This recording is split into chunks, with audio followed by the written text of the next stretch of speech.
gracing us with her presence, Miss Habiba Kahinde. How are you doing today? Hi, I'm fine. Thank you. Thanks. Really nice to see you guys again. So without much ado, I want to welcome Camilla Nontra. Yay! Oh my goodness. I should come to you every day when I'm feeling when I need. Correct. This is Sudan. Wow. Sudan. Believe it or not, Sudan has more pyramids than Egypt. Interesting. Begin to think in a Pan-African way, because they now see that their conditions are not just about that local space, but the condition is linked to all of the other. Hello. How you doing this morning or this afternoon, this evening, if you live where our guest lives, all the way down in South Africa? Well, we thank God for this morning. This is the Pan-Africana show. My name is Fred Nontra. I want to start by thanking God. By Him we live, we move, and have our being. I'm going to hand over to my illustrious co-host, Jesse McCoy. Well, what's going on, everybody? If you see me, I've got the hood covering up my ears because here in North Carolina, it is very cold this morning. We had snow. So I want to get into it because this is a person that I am very excited to have on the show. I am a huge fan. And when I say huge fan, I'm looking at videos at least 3 times a day, every day. And for me being relatively new on TikTok, it was happy to see a familiar face on TikTok who is saying the things that I love to hear about us coming together and unifying. So without further ado, I want to introduce you all. You know her as that girl Yoli, but we're going to introduce her as Yolanda Glover. How are you doing? Yay! Wow, this is like the biggest hype. Wow. So hi guys. Lovely to be here. Thank you for having me. Absolutely. Thank you for taking time out. I know it's hard being a superstar. So we want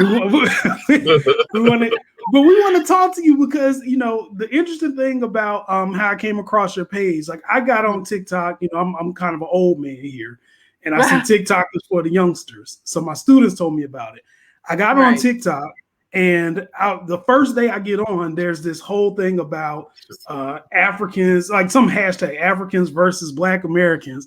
And I was like, what? So when I'm looking, I'm going through all these videos, and like half the people are trying to bring folks together, half the people are attacking each other. And I'm like, these are the young people. This is scary. Like, so I said, there's the new generation. Absolutely. And I said, there's got to be somebody who understands that we are all together. This is all one thing. We're all related, and who's going to help us bridge this gap. And everybody kept tagging you, I guess, doing little stitches and duets of your videos. And I said, I have to find out who this person is. So that's how I even got to know who you were. But I'm curious. How did you, like, what got you into this, and why is TikTok your venue? Do you know what it was? Jesse, I realized that I had something to say. First of all, I've always been a Pan-Africanist. I might be young, but my spiritual mind and my mind up here is much older than my physical being. And so I had to find a way to saturate a market that I knew would hit. And that's it. That's TikTok right now. That's the avenue that the youngsters are using, and they are the ones with the problematic mindset. So I had to find a way to infiltrate them, and if it means I have to dance my way through it so that they listen, that's exactly what I'm going to do, because the message is strong and it's necessary. And it was just by luck that I came across the app. I was, like most of us were on lockdown, and we get bored, and so I happened to be scrolling through, and I said, wait a minute. Like you saw all those things that you saw about the hashtags and all kinds of, just narrow-minded thinking, just not really ready yet. I said, right, I'm going to penetrate, and thank God it seems to be doing something. Oh yeah, it's changing the world. Now I'll tell you, the very first video I saw, they had a stitch of you, and then there was a guy, like an American guy, who was crying, like American Black. That video broke me.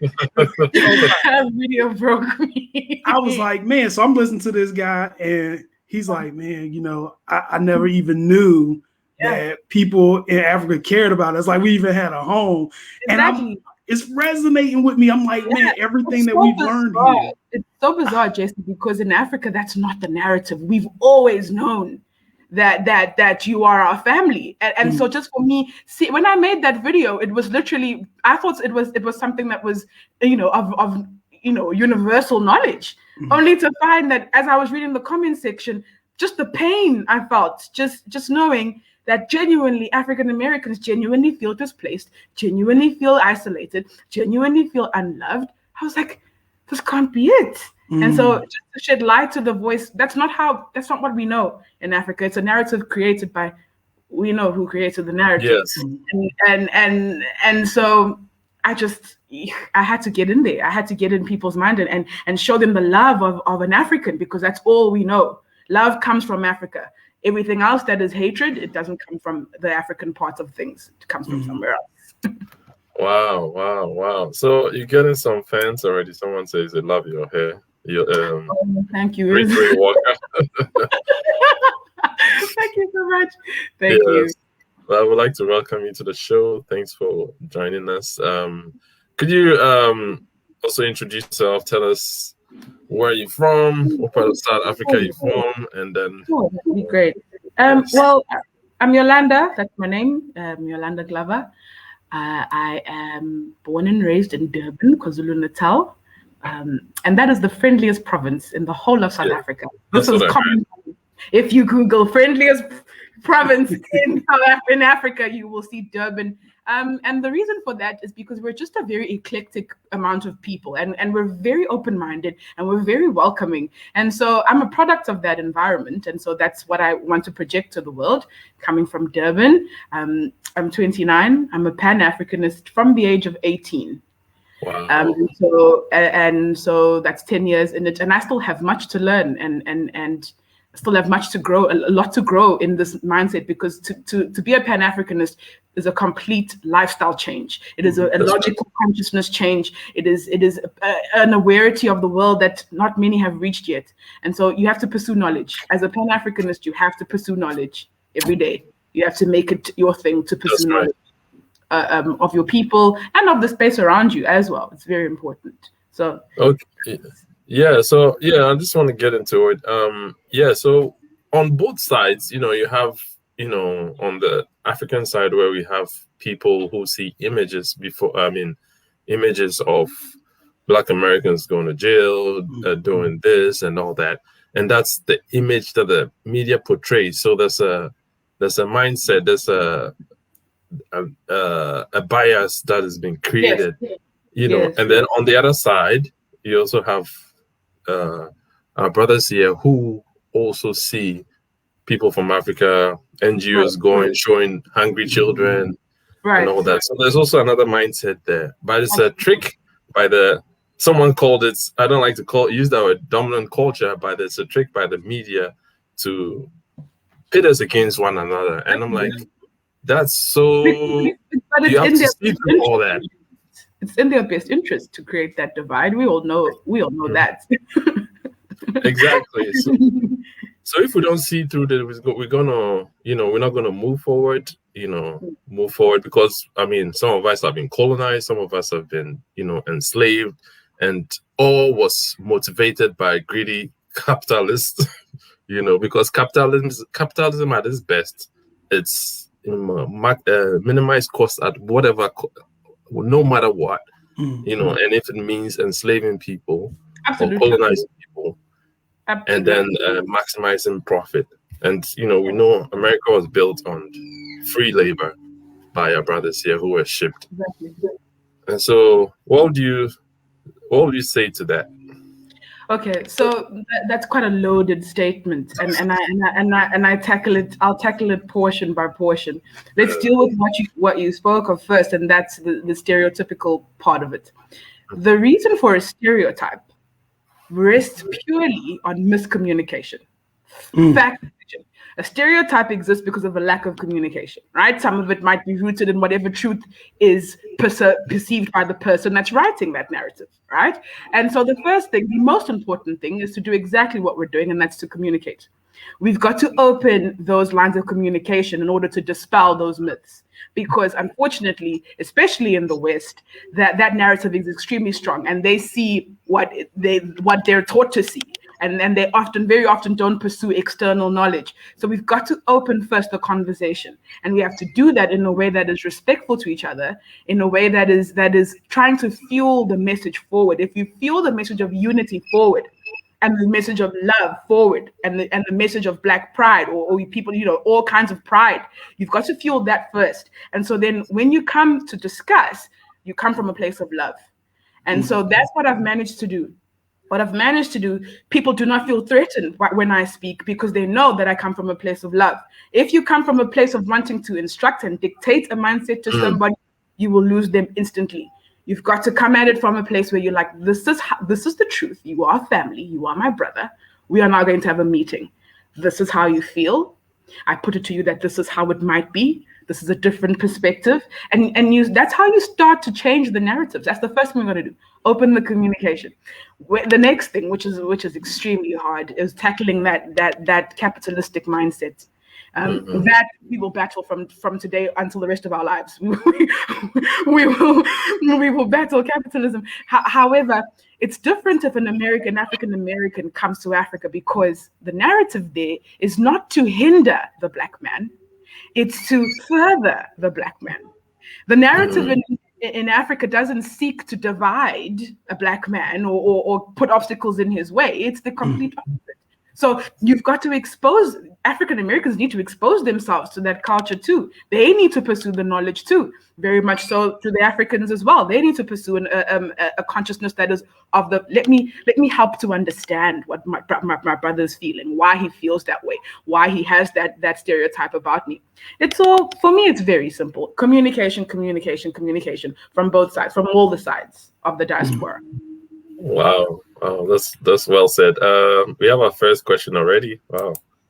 It says, what's anti-racism? Just being a good person? This is TGTLO. Thanks for joining us. Thank you. Okay. What do you think? Answer that. Okay. All right. Are we allowed to be controversial? What? Yes. You gotta answer the question. You gotta answer the question. Thank you, briefing as to how far I can go. All right. Here's the thing. We cannot live in a world where we do not see color. I'm very much against that. Color exists. If you attempt to strip color away from a people, you're attempting to erase their identity. First thing. So therefore, you have to be aware of the color, number one, because the color comes with stereotype. It comes with all kinds of plights. It comes with all kinds of tension and frictions. So if you're aiming to be anti-racist, you've got to be aware of the color, sensitive to the cultures that exist within the color, sensitive to what kinds of things come around with that color, right? You've got to be sensitive to that. And once you're sensitive to it, you can then begin to place yourself in a way where you're able to see all sides. And that comes from what? Communicating with all sides. You can't come from a place of superiority. You can't come from a place of thinking that you know. Anti-racism starts with knowledge of the diversity of a people. That's what anti-racism is. That's deep. That's deep. My finger snaps. That's deep. I was just gonna say, I think now, at least in the States, what we're experiencing after the summer that we've had with George Floyd and all that other stuff, what's coming up now is this concept of, I guess, white people who feel like they're trying to decide what line they're on, as if there's like division, right? And obviously this is coming up on the heels of Trump and trying to overthrow Washington, D.C. and a whole lot. So one of the things that I always like to emphasize to people is it's an extra step to be anti-racist, because the racism here is so seeped into society that Absolutely. You can go through a regular day being a good person and not realize what you're doing is racist, right? Like you just don't know. It's the way things are. Absolutely. And so to be anti-racist is to actually take everything that Yolanda just said and have a focal point where you can look at your family, you can look at your friends, you can look at your coworkers, and you can assess the things that they are doing that are racist or detrimental to people from certain groups. And you then challenge that notion. And it's a very, very difficult proposition for some people, because what you also realize is being anti-racist has a consequence, right? So if you are no longer in the group that is the quote unquote exclusive group, and you're now exposing secrets, or you're now making those people feel uncomfortable, they are going to want to dispel you from that group, which brings you back to us.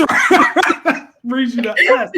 So, and I'll say this too. I've said this on Facebook before, but I think white people in general do themselves a disservice when they don't appreciate or learn about other white people who have been anti-racist. Absolutely. Like, I think about all the people, you know, even here, the Underground Railroad wasn't just black people, right? It wasn't.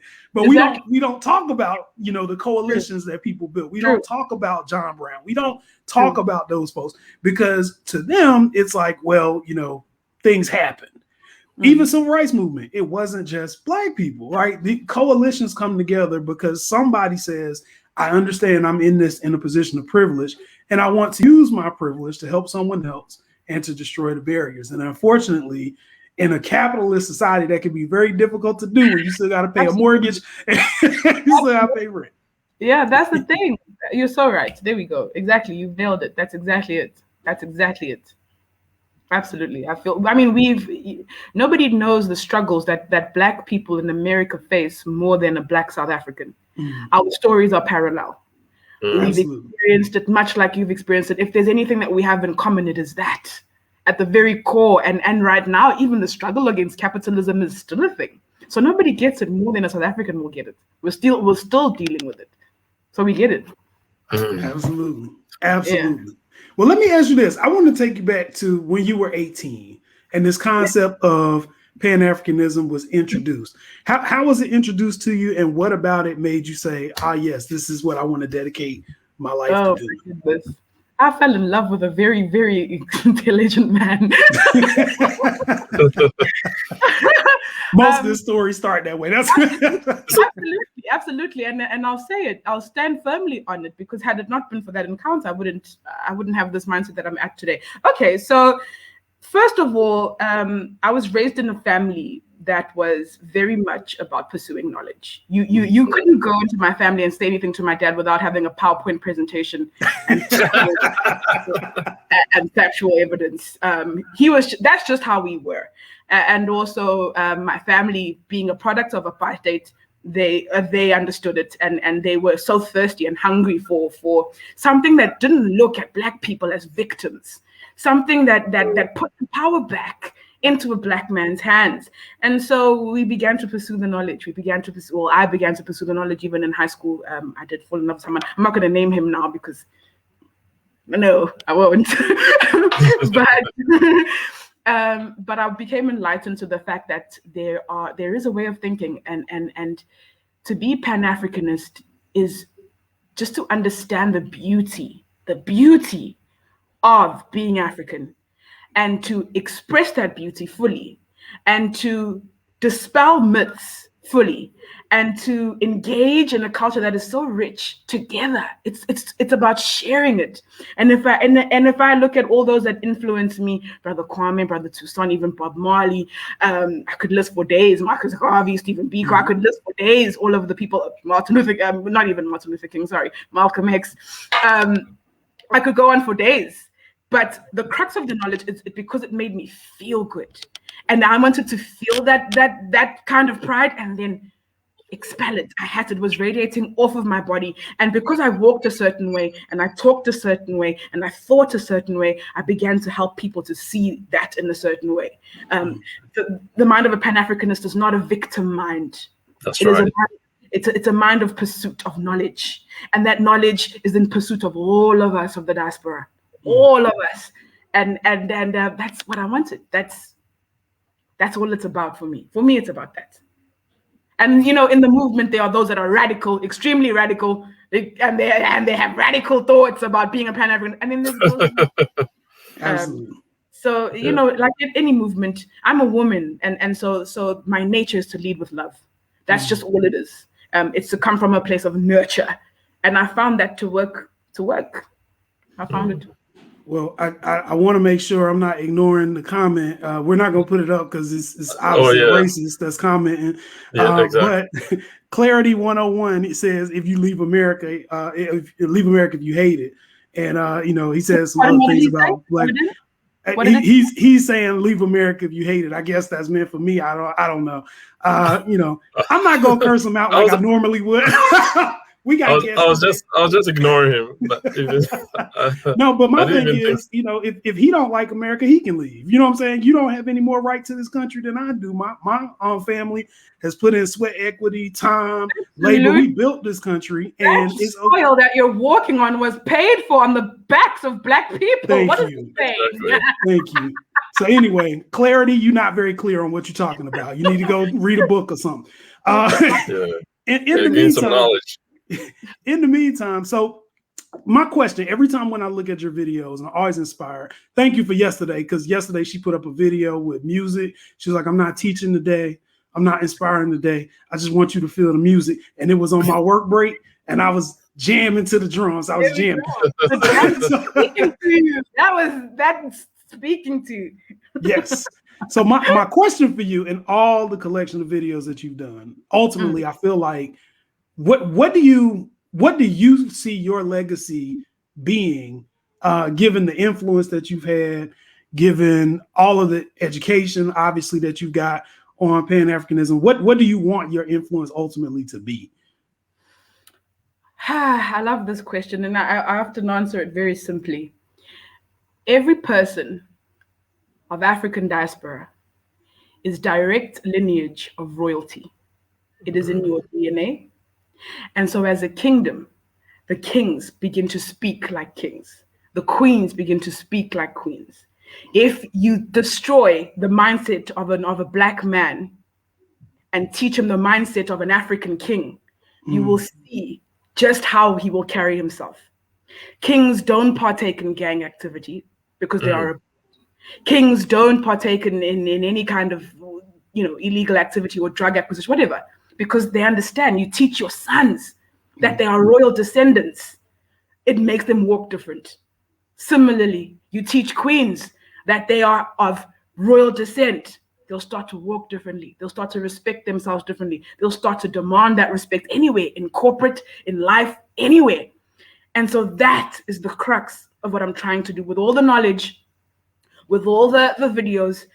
When people look at me, I want them to see themselves. Now, I am Zulu, and so I come from Shaka Zulu's lineage, which makes me a royal. I want to share that culture.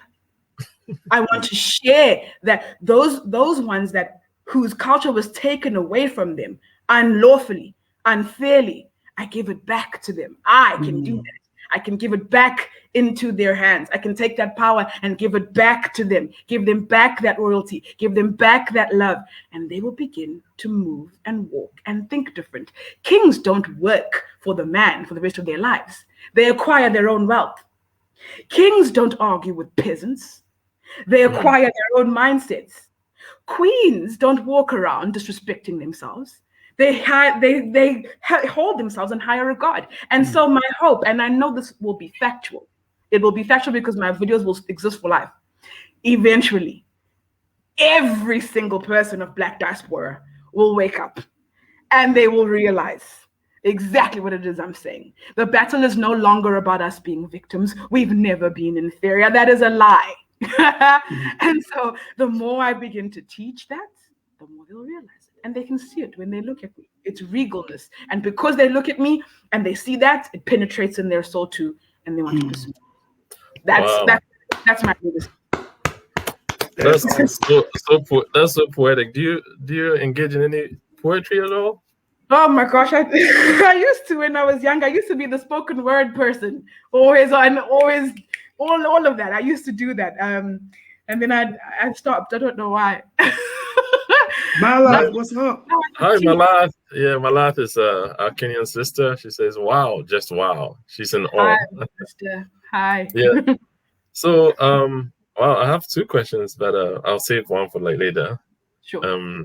So I was okay. Before I ask the question, I was saying this on another show, but there was so much. Jesse was part of that show. so much hate going on. So I just decided to reserve my comments. But I was saying, talking about the time when, and that was just a picture of Pan-Africanism, a time when Martin Luther King Jr., when Ghana had independence in 1957, Martin Luther King Jr., was it Marshall? There's a few other brothers from the Diaspora who came for the Independence Day. And Martin Luther King wrote a book called The Birth of a New Nation. And that was when Ghana had independence. He looked while the British flag came down and the Ghanaian flag went up. And said, tears came to my eyes that, Black people can also, rule over their own, they can take care of their own affairs. And that was what's also inspired him to come back and, absolutely, continue the struggle over in the US. And, right. It was a perfect picture of Pan-Africanism. A lot of people don't know that we are connected, and that just shows that there's a connection. That inspired Kwame Ture or Stokely Carmichael, inspired the Black Power movement, inspired the Black Panther, all the brothers who came and struggled in the States. That inspired them. So when you mention about the knowledge, gaining knowledge is a step in the right direction to know your royalty and where you came from and the greatness that you come from. Mm-hmm. So yes, I do agree with that point. But I'm a big fan of. You can comment on that before I ask the question. I don't know. No, I mean, I agree fully with what you're saying. I agree fully. My views on Martin Luther King are problematic, though. But I do agree with the premise of what you're saying, and it's true. We've got to equip all of the people in our diaspora with that knowledge because it was taken away from them, and so it's our responsibility to equip them with that knowledge. All right. So there's I'm a big fan of a guy who's, some deem him controversial. His name is Malema. That's my key right there.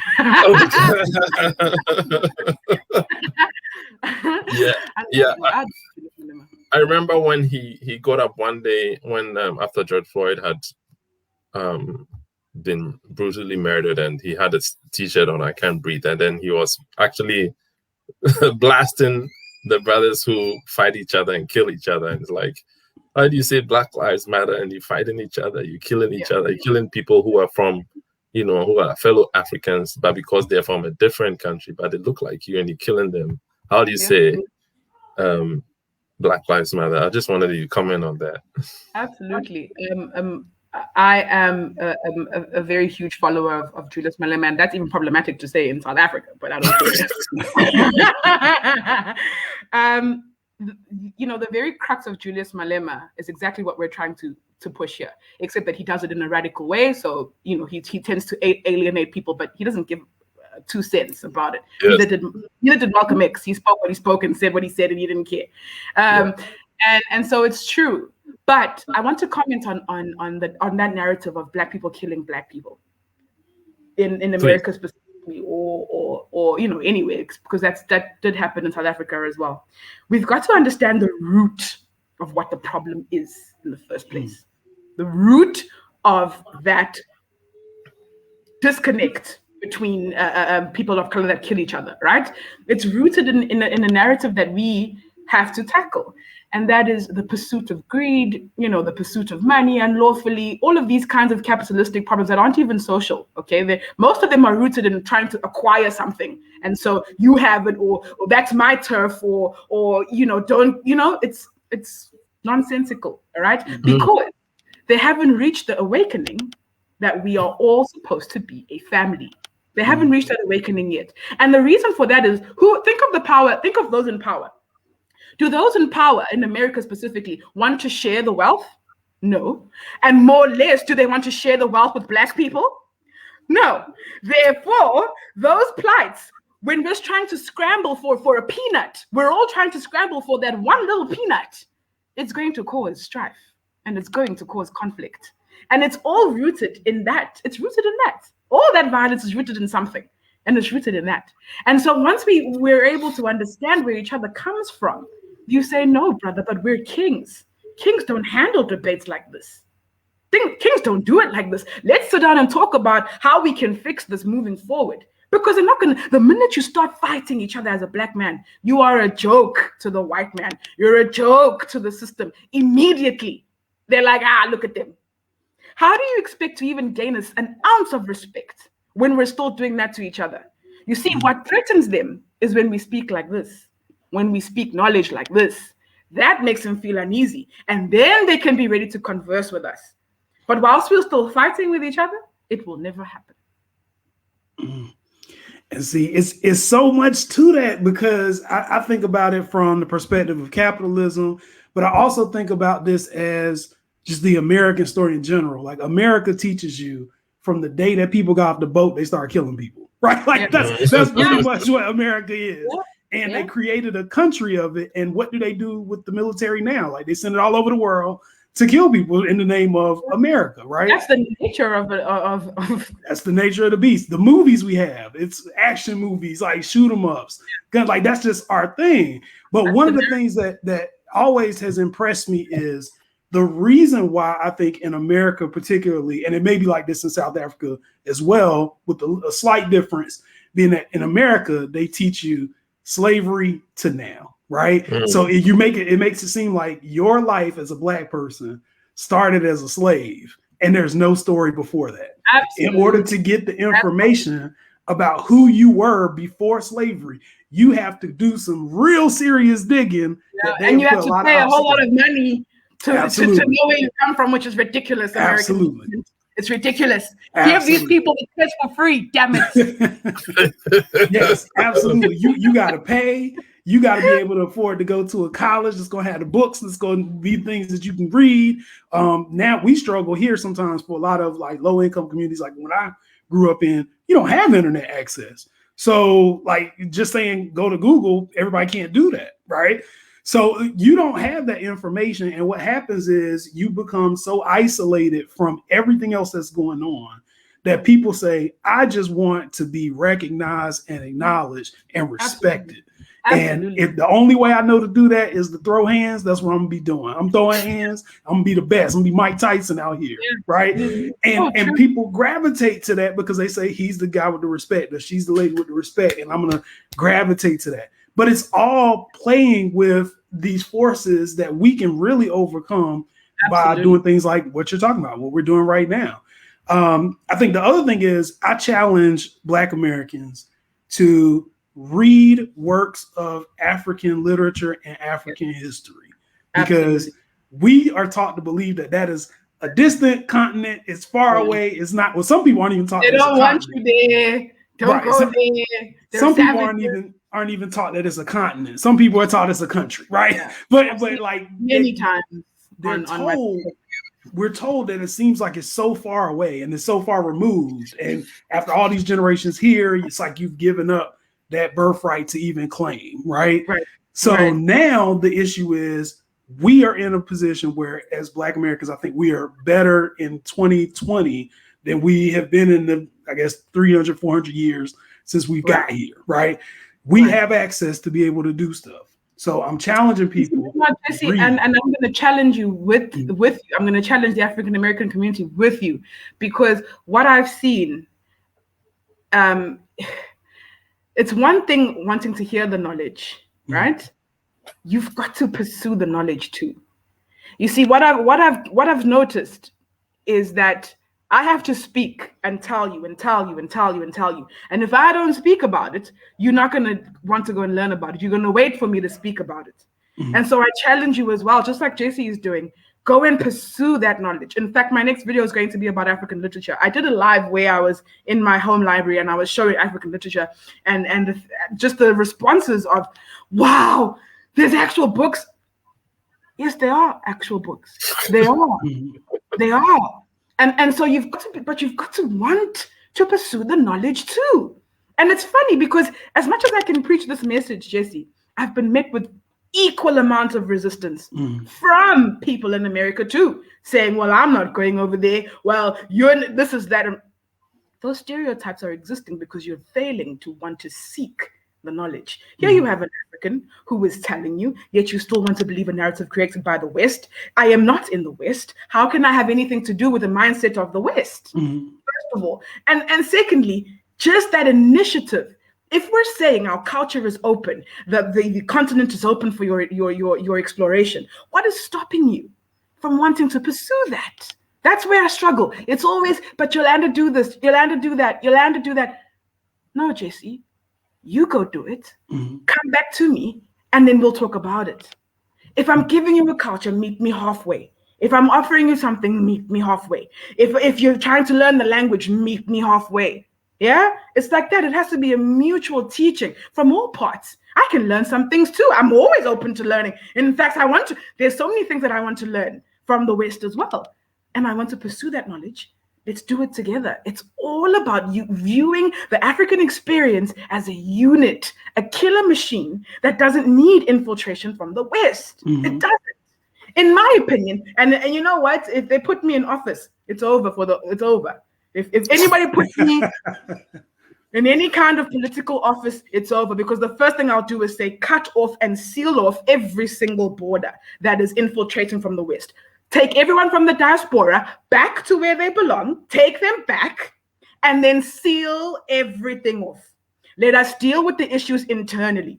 Let us deal with, do you know who owns the mines in South Africa? Who owns the gold mines in South Africa? Who owns the diamond industry? It is not South Africans. We go and sell our diamonds to the West and then pay for them to sell it back to us already manufactured. What is that? So I say, that's what I would say. Cut everything off so we can learn from our own, do our own, teach our own. You see, that's the eventual goal, and it's a hard goal that, it's so difficult to attain that goal. But I want the mind of all the African diaspora to have a unified stance. That's the first thing. Don't use pronouns like y'all and we. Right. You are y'all, we are we. So we talk about me, you talk about you. Change the pronoun, change the narrative. It's we. So even when you got something bad to say, you say, we sometimes can be lazy. Yeah. We sometimes can be ignorant. Don't exclude yourself. Even Africans, don't exclude yourself. We change the pronoun, change the narrative. Absolutely. Wow. That's a load. So tell us about Durban. Durban is one of the prettiest places on earth. Tell us about Durban. Oh man, you guys are calling me in the evening. I would have taken you outside to see. Durban is beautiful. I would compare it to the Miami. Okay. That just went up on my list. Yeah, that's what I always say to somebody who's from America that's never visited and is interested. Durban is like the Miami. From the women, they're bodacious and beautiful and just they're glistening. Okay, the beaches, the food, it's very eclectic, and I've lived in everywhere in South Africa. I've lived in Cape Town. I've lived in Johannesburg, and Durban is friendly and warm and very diverse. People don't know how diverse South Africa is, but it's very, very diverse. And so that's why we can speak like this, because we have knowledge of each side, and we can say, okay, that's why you believe what you believe. So Durban's beautiful. You have to visit. You have to visit, friend Jesse. You have to visit. So I heard you mention. Oh, go ahead, Fred. I'm sorry. Oh no, I think it's the only place that's tropical, right? Yes, it is. Yeah. It's very tropical. You get Tanzania as well. Tanzania is also an island, and it's also very tropic, and you get the island of Mauritius as well, and the Seychelles. But I just simply have to say Durban because of the food as well. Because of the food. Seychelles is number one for me, but Seychelles too, definitely Seychelles. But also because African men they like a certain type of a body, and it's not a small body. So that's why they come to Durban. I hear that about American men too, but I'm not gonna say nothing. I'm not gonna say that. Yeah, so shout out to Will, my boy Will Dudley's. Durban's on the list. Well, Will, we're gonna plan that one too, because I'm trying to go. Let's plan a trip. Let's plan a trip where I can host you and take you around. It's a small city, but it's a beautiful city. Yeah, so, you had me at Miami.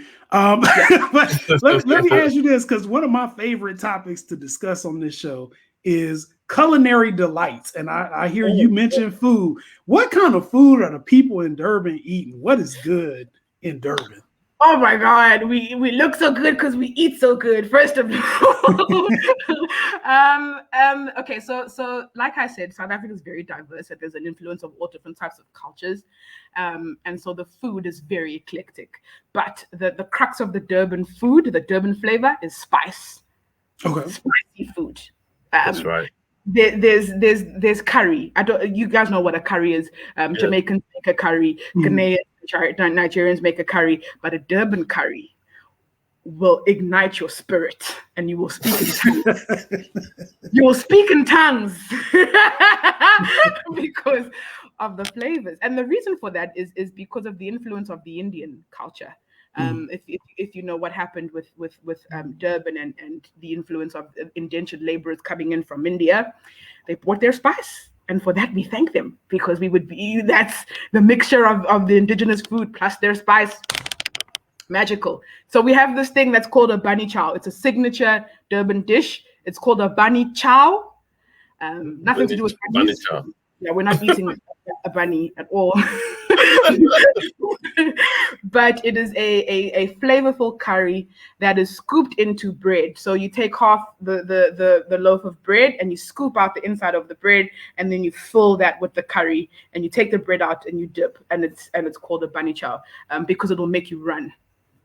It'll just make you go fast.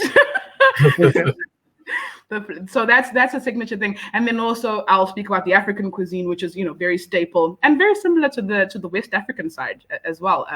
You guys have and in America, actually funny, you guys have chitlins. Chitlins, yeah. Chitlins, yes. You guys have that in America. We have that here too, and it's called mukhodu or mukhodu or usu, which is better, an easier way to say it. So your cornbread, we have that too. It's called jeke. And so it's just funny when I look, I'm like, wow, that's where you got all that food from. So just the influence of that is there are indigenous dishes. But I was talking yesterday about the differences between the African diet and the Western diet.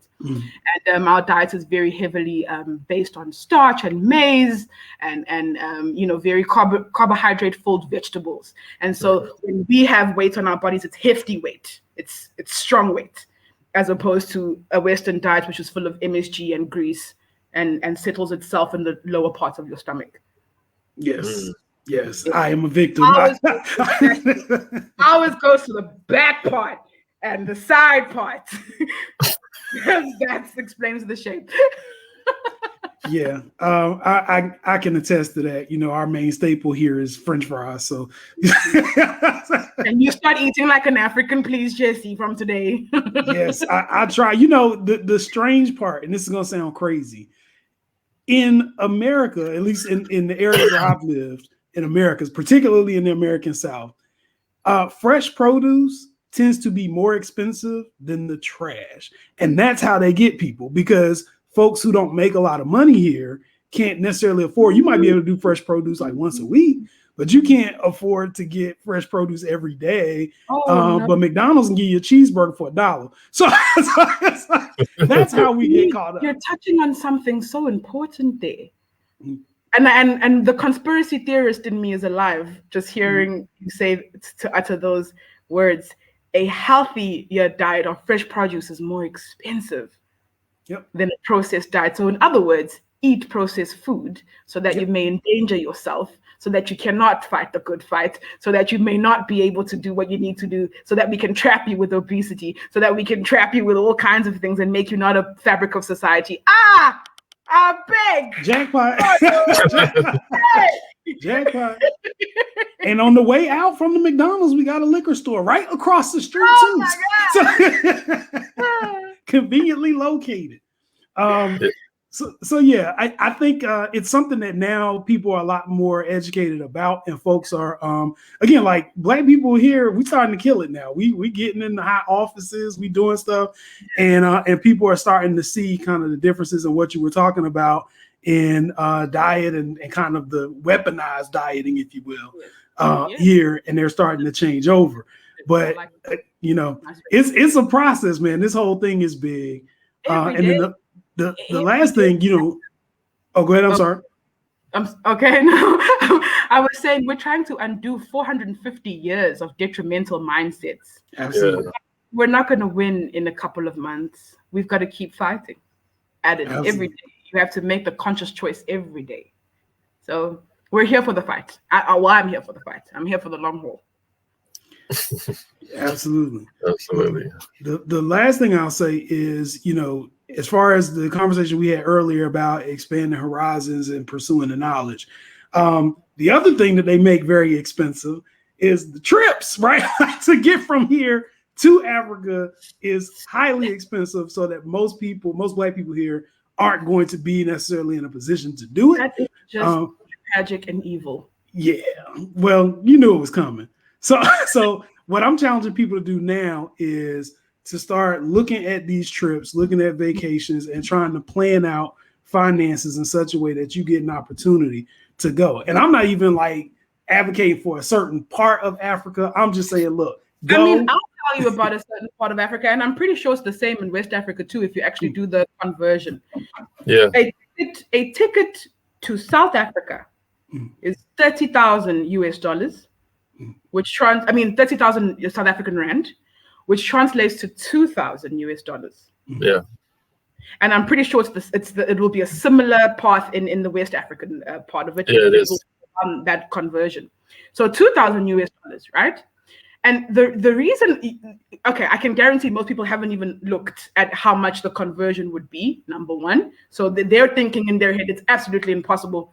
But if you take $2,000, in fact, if you save $20 a day, don't go buy that McDonald's that day and save that $20 a day, you will acquire that $2,000. But the thing is, Jesse, you've got to make it your life purpose. It's got to be, everything that you do has to be fueled by the notion of, I want to go and visit the homeland. So that means everything that you do is now surrounded around saving money for that pursuit. And so you've got to do that here first. You've got to say, stuff the government and what they want to say. Yolanda told me I need $2,000. That's how much I need. And then even worse, you don't even need a visa in South Africa to visit. You can stay 90 days without a visa. That's number one. And number two, no African country out of the 54 countries in this continent will deny an African American a visa. That's It right. is an easy process. You fill out the paperwork, you get the visa. They don't even look anywhere else. Yeah. Stamp, approved. Yeah. I Approved. didn't know that. So it's an excuse that the West has created in your mind. You can't go home. Stop doing it. Bullshit. Okay? You've got Family to make friendly. it pursuit. You've got to make it your pursuit every day. You tell your kids, we are not American. We live in America. You're an African that lives in America. One day I'm going to take you to to Africa. Today we're not going to get McDonald's because mom is saving for a ticket. I'm going to cook for you, fufu. We can have fufu today. Or today we can have oxtail or whatever. It's a change here. It's a change here. That is what will narrate everything else you do, Jesse, once we've changed here. So Will is loving your comments. Will is he's been on the show before. He's been to his brother from here who's been to Ghana and started an NGO. He's the one who says, "Amen, sister. We gotta get home. Mandatory." Mandatory. Thank you, Will. Exactly. It is absolutely vital. And I will, you know what, even if we don't live to see the day where all our family comes home, our children and our children's children will, because we're leaving these things. Exactly what you're doing here will be on the internet forever. And somebody will come across it. And every day, somebody will come across something every day to the point where it will change. It will change. I know it will. It has to. The balance of the scale has to tip at some point. It has to. And so all we have to do is keep doing exactly what we're doing.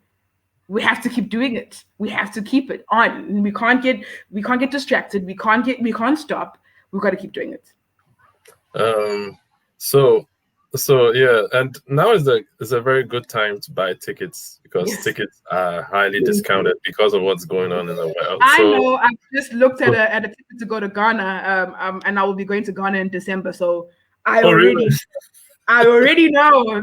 I'm like, shit, is that the price? I'm doing it now before something happens. Now's the time. You're absolutely right. I'll be in Ghana, Fred, but you're in America right now, aren't you? Yes. Oh, I We're going back soon. Going back soon. Okay.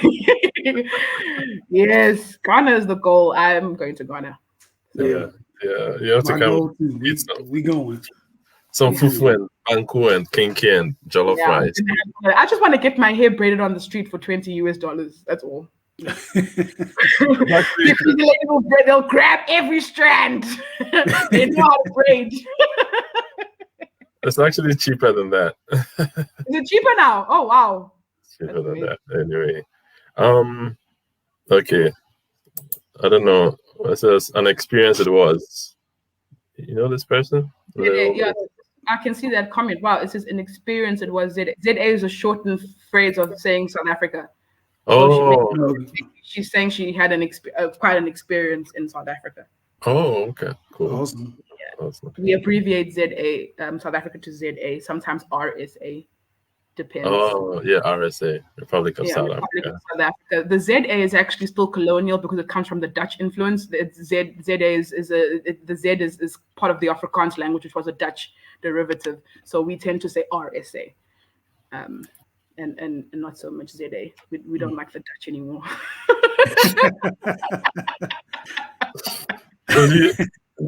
Do you speak any African?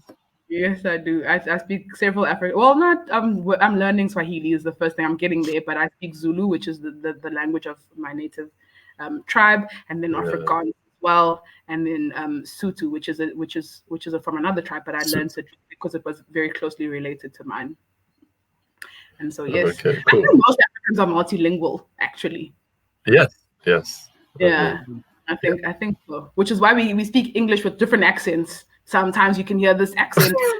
This accent is a direct derivative of my British colonizers, just in case anyone wants to know why I sound like this. The British, when they brought their tea and their clothing, they also brought their English. And so that's why we speak like this. Sometimes when I'm speaking, the African accent comes out while I'm speaking English. So it just depends on what's happening that day. Actually, yeah. Do you speak? How many languages can you speak, Fred? So I speak English, and then we have the Pidgin English. Oh yes, I know how we have. And then there's also I speak Ga, which is mostly spoken in the capital Accra. That's where I grew up, and then I speak Twi, which is the dominant language, which. If you know about the Shanties, that's like one of the ethnic groups that speaks Twi, and then I speak Krobo. That's where my mom comes from. So that's what. You see? 5. How lovely! And now we're going to teach Jesse Zulu. Yeah. I got a lot to learn. You know, I speak English. I speak Ebonics as well. Ebonics, just like Pidgin English. Yeah.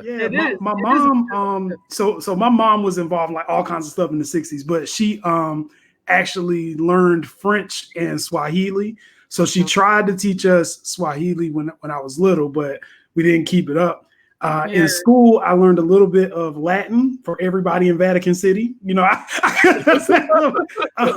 and then of course, you know, you pick up Spanish here, just in going a little bit. I'm not fast enough to be able to keep up with the experts, but I can figure out how to get back to the hotel. But I need to learn. I have a lot to learn. Yeah, a lot. But then isn't that the beauty of life is learning? Once we stop learning, we stop living. So I love that. I love that we're all on the pursuit of knowledge. Even myself, I have so much to learn. So much. That's true. There's always a lot to learn. Absolutely. So we have a few people who are commenting, but okay, one asked about where you're. I mean, what tribe you're from. Funny Lukango, and then Malat answered her and said yes, Zulu. Yeah, so I'm Zulu. Zulu. Is Zulu Paka. So what does that mean? I am Zulu. It's like saying I'm the most Zuluiest Zulu. So when you say Paka, Zulu Paka, and that click is like the most Zuluiest Zulu. Now that click of the tongue is something that we in West Africa do. I tried doing because I have a good friend who's from Zimbabwe, and then we have one of the brothers who came on the show. Desire, he's also from Zimbabwe, but spent a lot of time in South Africa. And that's click of the tongue. Yeah. And it happened also when I went back down to Zimbabwe in the 90s. I had an experience where the click of the tongue. It's pretty cool, but it's hard to. But it's you know what I've often taught people the clicks, and it's a lot easier than you think it is. It just takes a bit of practice. Especially, I'm of the belief that any Black person can learn any native language. That's my first of all. It's in our DNA. You just have to train your tongue.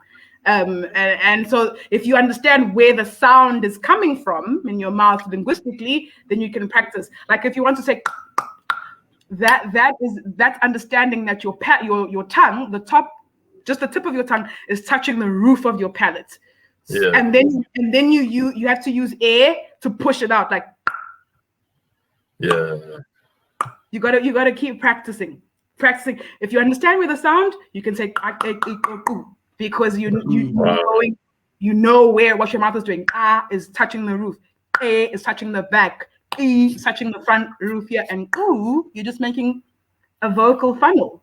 So linguistically, you can teach. They are white Europeans that can click because they've come to the knowledge that it's coming linguistically. And so I always say, come here. Ain't no European about to learn how to click before my brother.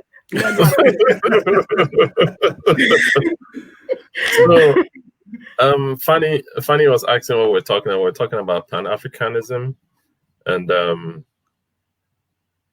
Yolanda, could you? I'm over here practicing. That's my last. The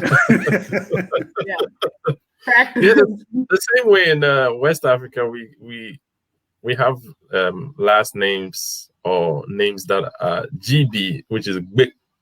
That I realized that a lot of other Africans can't really pronounce the big. Exactly, we got it exactly. But isn't it beautiful how we all have this different nuances with the language, all of us? I mean, even if you speak of Shwi, there's certain sounds I can't make. I have to practice making them, and that's the beauty of it. Look how diverse we are. Look what we're able to do with language and linguistics. How much more can we do in the world if we just open our eyes that we are the ones that actually have that power? Okay, final thoughts, Yolanda? Okay. What are my final thoughts? My final thoughts are just love anti-racism. Yeah, a lot. I want to just reiterate the fact again that all people of the diaspora are one and should remember that. And we are love, we are together, and we have to pursue that unity together. And so I encourage everybody within the diaspora, no matter which part of the diaspora you're from, to always consider your family as a unit first, and to love and to pursue knowledge. That's what I'd close with, I think. Thank you very much. Van Jaffet, thanks for joining us. He was encouraging someone to watch and learn. Oh, I know who that is. Oh, you know? I had a feeling. I know who that is. Thanks for joining us. I know. Is he also from South Africa? He's living in South Africa. Oh no, he's gonna kill me now. Oh no. Oh no, let me be safe. No, he's not from South Africa. He's living in South Africa. Okay. We got you in trouble already. Oh no! I want to say Congo, but it's not. It's where they speak French. Wait. Yeah, I mean, Cameroon. No. Oh gosh. No, we can't find you're from somewhere in Africa. He's from somewhere in Africa. Yeah, that's fine. We're family, so Yeah. well, if you haven't done so already, like like our Facebook page, subscribe to our YouTube channel. This video is going to be up later today. This discussion with Yolanda is going to be up today, and if you haven't done so already, please do so. You can purchase one of these beautiful t-shirts. I'm about to buy one of those. I was asking Jesse, how do I get one? I'm like, I need all of the merchandise. So I think that can be arranged. Yeah, we'll have that discussion. So that's the link to Spreadshirt. Yeah. Spreadshirtshop.com and Pan-Africana shop. And you see all these cool merchandise. And if you go ahead. Okay. I was just gonna say, if you haven't already done so, I'm sure most of the world has already followed Yolanda at That Girl Yoli. If you have not already done so, particularly if you are melanated and you have not already done so, please make sure that you subscribe to her or follow her on Instagram, and just be prepared to receive the knowledge and information that you're going to get, and be prepared to jam out on Fridays. I'm going to have to put it on my calendar schedule so I get a reminder. Fridays are jam. So please do that. I would say what I am on TikTok, but I don't have the followers yet. I'm still. But you still have to say it. You don't know who's going to follow you back. I got to work to improve. I'm just there at J Hamilton McCoy too, but I've got to work to improve the quality of my videos a bit. I've been trying to duet with people and Stitch, and I'm just learning what those things are. Yeah, I'm an old man. We'll see. You will see how much of attraction you'll gain as soon as you just start getting into it. There's people there that are hungry for the knowledge. I've seen they're hungry for it. They're just waiting for somebody to just say what's on their mind or say what they're thinking. So absolutely penetrate those platforms a lot. I think we should take over all social media as melanated people. Absolutely. So my life, that's I just put it up. That's it at @that_girl_Yoli. Yes. Yeah, that's her Insta handle. And So my you can TikTok get it. handle is actually the same. Her TikTok handle as well. She's on those two platforms. That's how you can get her. And I'm gonna let Jesse put out a disclaimer. All right. So Yolanda, this is probably new to you, but to everybody who is watching the show, we have given you Yolanda's handles. This is not the time for you to pull up like Steph Curry from half court, start shooting shots, right? This is not the time for that. This is if you are interested in following and seeing her content. Maybe, perhaps, if you send a respectable letter or a respectable email and a respectable message to ask more information.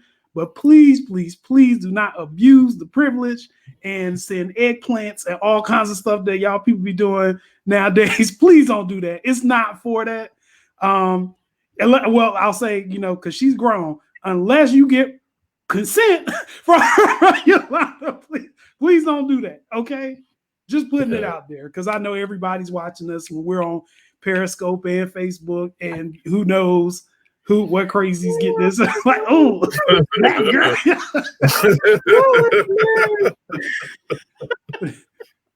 Yeah, cool. Thank you. All right. Thank you for that. There was so much we couldn't even get to a tenth of, or we couldn't even scratch the surface of what we wanted to talk about. But there's so much. we'll definitely only an hour show. Yes. Yeah. Only an hour, but we can have you back. It's not a big deal. We can have you back straight. But we can have you back. I don't know. I'll talk of Jesse and Yolanda backstage, and we might go live on Instagram. So just watch out for that. I don't know, but Absolutely. We'll see. That is very, very. That can. But watch out for this video later today. It's gonna go up raw in its raw form. So, thank you for joining us. Yes, thank everybody for joining us. We had a lot of good people. Fanny, Van, all of y'all. Thank you. Will. Will. See, Little Miss Indy. And then Van. How can we forget? TGTL, is that TGTLO? TGTL0? Thank you. Even the races, Clarity 101, man. Thank you for joining us. Hopefully you learned something. Yeah. All right. It's been so much fun. Bye. Thank you. I appreciate you. All right. Bye-bye.